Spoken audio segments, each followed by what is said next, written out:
Assalamu alaikum. Урматтуу YouTube каналы көрүүчүлөрү, кызмат кийчи каналынын көрүүчүлөрү. Бүгүн биз Нурбакыттын жанына келдик. Нурбакытты энеси менен сүйлөшүп, жолуккан атайын келдик. Аз гана суроолорго жооп алалы деп. Өзүңүздөр билгендей, биз акча жыйнап жатканбыз. Ошол Нурбакыттын айыгып кетишине сиздерден жардам суроону туура көрдүк. Аллахым буйруп, мынакей эжеге жолугуп отурабыз. Эже ушул Нурбакыттын оорусу боюнча жалпак тилде бир аз түшүндүрүп өтсөңүз, себеби сурагандар көп болуп атат. Жалпак тилде түшүнүүгө жеңил болот.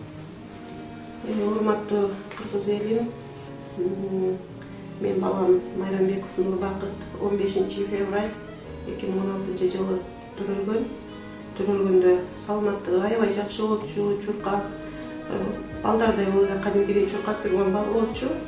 2022-ден бери балам ушу сейрек кездешкен оору менен жабыркап келе жатат.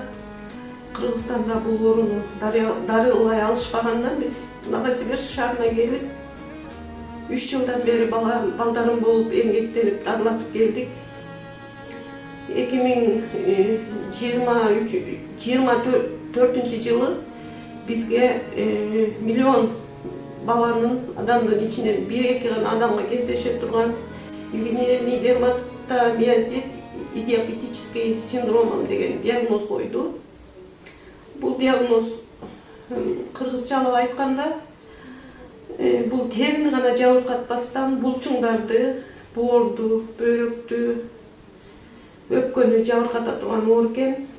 Жакындан бери баламдын кант диабети, сахары көтөрүлүп атат, давлениясы көтөрүлүп атат, боорубузга берип атат оорунун таасири. Анан бизге жумасына 78.000 рубльдик укол жазган. Ал уколду биз айына 4 жылдан алышыбыз керек экен. Ошого байланыштуу биз кыргыз элинден жардам сурап кайрылып жатабыз. Мейли, билбаңызча, буйруса Аллахым балаңызга шыпасын берген болсун, батыраак тезирээк айыгып кеткенин насип кылган болсун. Эгер сиз дагы жардам берүүнү кааласаңыз, астында калтырылган реквизиттерге өзүңүздүн садакаңызды Алланын жолунда жөнөтүңүз.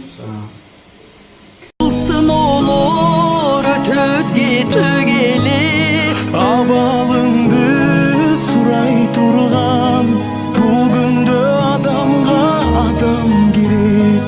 Абалыңды сурай турган, бул күндө адамга адам